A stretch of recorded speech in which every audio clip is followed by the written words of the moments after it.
Hi everyone, this is Adrian, And I'm Carrie. and for this episode, we are going to continue part two of the Hermes Experience. Yep. So today we'll be talking about 10 different Hermes fragrances.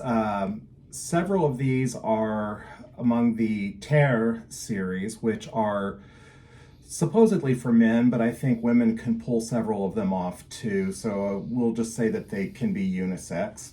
And then we'll be talking about a few others from the cologne line, and then one that's kind of stands into a category by itself. So let's start off with the original, the OG Terre d'Hermes. Okay, this is an EDP, and this was brought out in 2007. This is the original of the line, and it is known for its earthy orange. Some people call it a dirty orange, but I think it's more of like a mineralistic or earthy type of an orange smell, or bitter orange. It has top notes of orange, grapefruit, middle notes of pepper, pelargonium, and flint. That's where you get the earthiness. And then base of vetiver, cedar, patchouli, and benzoin. This is a pretty popular one. I think it's good for most weather, even I think for cooler weather, although it probably does best during, like, say, spring, fall, and not too hot days of summer. What are your thoughts on this one? I like it because of you call it dirty, I call it kind of somewhat spoiled orange. Yeah, it is. Maybe an orange or orange juice that's just started to turn where it's kind of becoming like fermenting into alcohol or something. Yeah, I love it actually. The first time I smelled it, I fell in love with it, and it's still my favorite out of all the Terre d'Hermes line. Okay, let's move on to the next one in this. Some people would say it's pretty similar. I would say that it really kind of is a real step to the side amongst the flankers. This is Terre d'Hermes Eau Intense Vetiver. How did you like this one when you were wearing it? Oh, definitely the vetiver, you'd smell it. Yeah, the vetiver is very forward. So this one came out in 2018, so it's a fairly recent one. I think this one is actually an EDP, even though like you see it in a big bottle and it looks like the other one. This I think is actually an EDP, and it has top notes of bergamot, grapefruit, and lemon. So the orange really actually isn't in this one. It substitutes some other citruses. Then middle notes of Sichuan pepper and geranium, and base notes vetiver, which is very forward, olibanum, patchouli, and amberwood.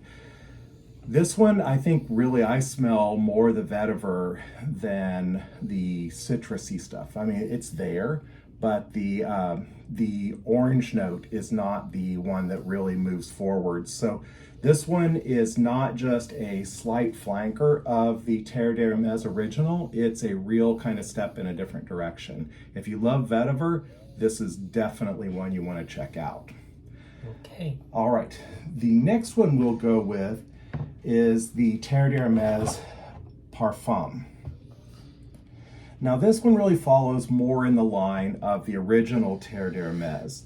This one came out in 2009, so very shortly after the original Terre d'Hermes EDT.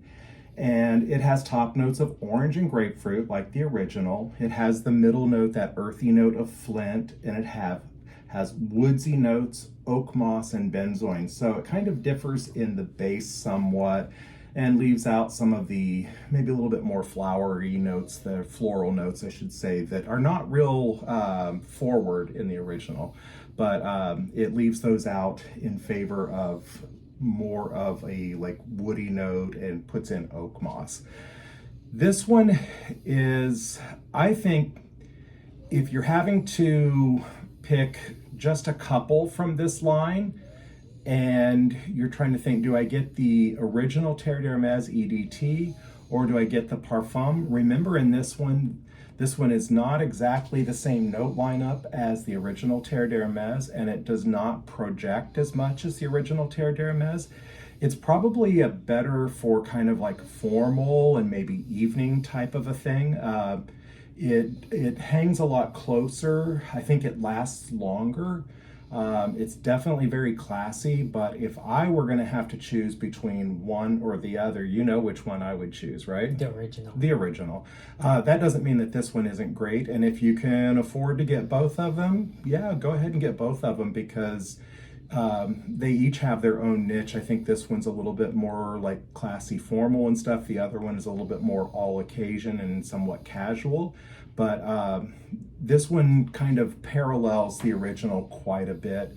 And if you have to decide between one or the other, my recommendation would be go with the original one.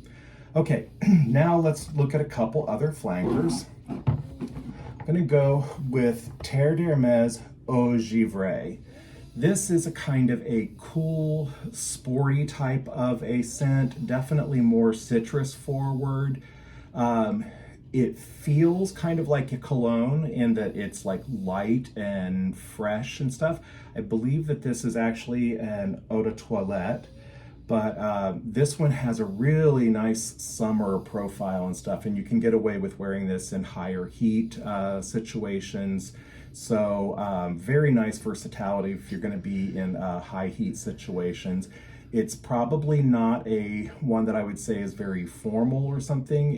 It's classy, but it's not something like you'd wear for like an evening out at some kind of a big social event or something like that. It's a really nice kind of a casual, good smelling.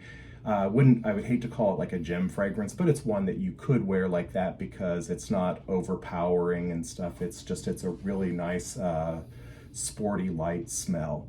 This one came out in 2022, very new release. It was actually really hard to get at first because everybody was climbing over the other people to get a hold of it. What were your thoughts when you wore this one?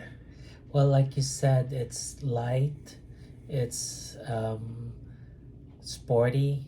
You can definitely wear it to the gym. So yeah, it's a really nice kind of going out for the day type of a thing. You can put on a few sprays of it if you want to just have a tiny little bit of a scent, or you can spray yourself down if you really want to be noticed and stuff. It's a pretty easy to wear one, and I really like it. Now, hand me one of the other bottles. One thing, yeah, that'll do. So on all of the other Terre d'Hermes bottles, the lid actually just screws up and down like that to expose the atomizer. This is the only one where it actually pops off. It's not magnetic, it just kind of clicks onto place. Don't know if that's any big deal to anybody, but just when you get it, don't spend a whole bunch of time trying to twist it if you're used to the other type. Okay, now we're going to talk about one more Terre d'Hermes line. Sadly, this is no longer available, but I thought I would mention it because if you ever see it, I would recommend you grab it.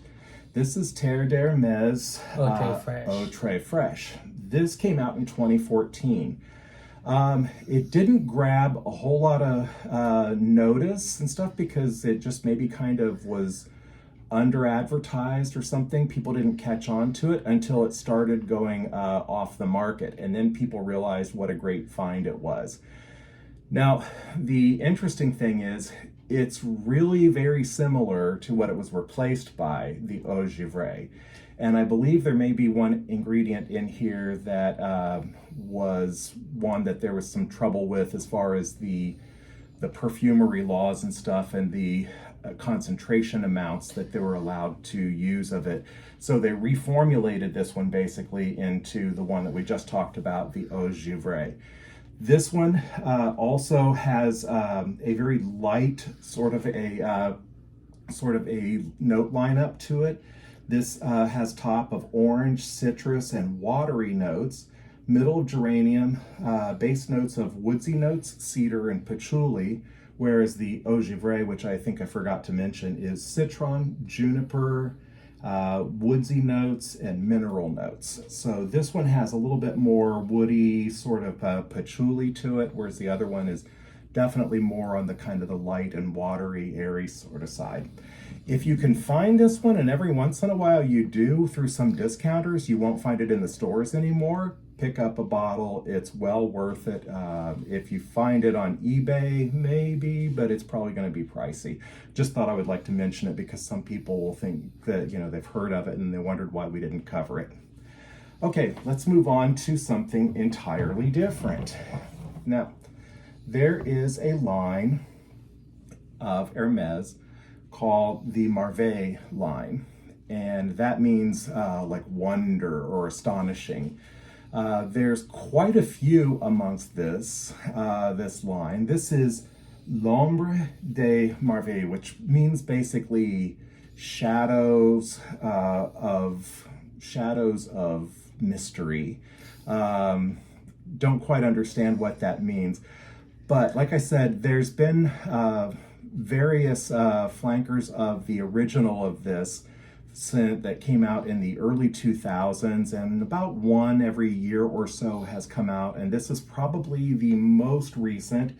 It came out in 2020, and this one is really wonderful for like warm weather because it has top notes of black tea, middle notes of incense, and base of tonka. What are your thoughts on this one? You like this one, didn't you? It's a simple perfume. Mm-hmm. It's simple and yet it's nice. I like the black tea scent. It's very soothing, I think. Yeah. Kind of a calm, meditative sort of a feel. What are your thoughts on far as like what weather to wear it in? Warmer weather. Warmer weather, yeah. I think in wintertime, this one you would almost not really smell it as much. Yeah. Maybe the incense notes. Okay, now we're going to move on to a few more examples of ones that we covered in the previous episode of the Hermes line, and these are the colognes. These actually, I believe, are cologne concentration, but more importantly, they call them colognes because they're very light. This one is Eau de Rhubarbe Ecarlate. This is basically, it smells like what its name is in French, red rhubarb. The top is rhubarb, the middle is red berries and lantana, and the base is a white musk. This one came out in 2016. How did you like this one? It's very fruity. Yeah. You do smell the red fruits. Yeah. What about the rhubarb? Oh, yeah. Yeah, I love rhubarb in fragrances, and if you like a rhubarb fragrance, this one definitely does it. And one of the reasons that I got this was because I kind of fell in love with the rhubarb note a while back, and couldn't find a lot of things with the rhubarb note in it. So sometimes I would layer this with something else that I liked, but I wished had a hint of rhubarb to it. And I was able to use this one because it doesn't have a lot of other strongly contrasting sort of notes to it. So then we'll move on to another one. Now, in the previous episode of the colognes, we talked about the original version of this. This is Concentre de Orange Verte. The original one is just Eau de Orange Verte. This one is a little bit more intense version of that. It has notes of orange, basil, cedar, patchouli, and amber. Tell me your thoughts on this one when you wore it. Well, it's very citrusy. Yeah. You definitely smell the orange. Yeah. And it is like what you said, orange vert, so which means green. Yeah. So it has green nuances. Yeah, it's kind of a bitter orange, and so it has a little bit of a bitter tang to it at first when you put it on. The first couple times that I tried this, when somebody I knew had it and I gave it a few sprays to try it, I wasn't sure I really liked it. But I definitely like it after it kind of calms down a little bit into the middle. I really liked it then. This one came out in 2004, so it's been around a while. And if you had to choose between this one or the regular Eau d'Orange Verte, which one would you choose and why? I would choose this one because I like the basil. Okay, yeah, the basil is a nice addition to perfumery. We just talked about the new one that was at the purple basil one. Basilic purple. Yeah, that one's really good. Yeah, this one though, I definitely noticed the strong bitter orange. Let's move on to the next one, which I think is one that you liked quite a bit. Oh yeah. Eau de Narcisse Bleu. This one is a 2013 release, and it's a very simple note lineup. It's just narcissus flower and woody notes. So tell me about your thoughts on this one. Well, it reminds me of a Val de Nuit because of the narcissus scent. And Val de Nuit, it's expensive because Super expensive. It's super expensive because it's an old fragrance, Mm-hmm. a very classic one. And this one, if you really like narcissus, you should get this one. And I really like narcissus. Yeah. This one, for me, was kind of hard to tell what it smelled like when I put it on. I felt like after a little while, I couldn't really smell it anymore. But when you wore it and I was able to smell you walking by and stuff like that, I really enjoyed it. So if you ever get some of this and like a sample of it to try before you buy or something like that, I would recommend, definitely you see how you like it on you, but also spray it on somebody else that you're going to be around for a little bit, and then just follow them a little bit and see how you like it, because you probably might have the same experience where after a little bit, you don't quite smell it as much as you think you do. Your nose kind of tunes it out, but other people get a lot of nice whiffs off of it and really like it. It's a good compliment type of a one, but it's a light and gentle sort of a fragrance. Okay, and we'll move on to our final of the Hermes that we have for today. This one is Eau de Neroli Dore, so it's like a golden neroli. And this one came out in 2016, and it has top notes of bitter orange, middle notes of neroli flowers, and base of saffron. That's a nice blend there, the orange flower, and saffron. It's orange going into the soft floral with a little bit of a kind of a soft spicy base. How did you like this one? Just like you said, I am also a fan of neroli. Yeah. Yeah, I really like how you could smell the neroli in this fragrance. Yeah. This one is a really nice one. What would you say the weather for this one is? I would like a spring fragrance. Yeah, I think so.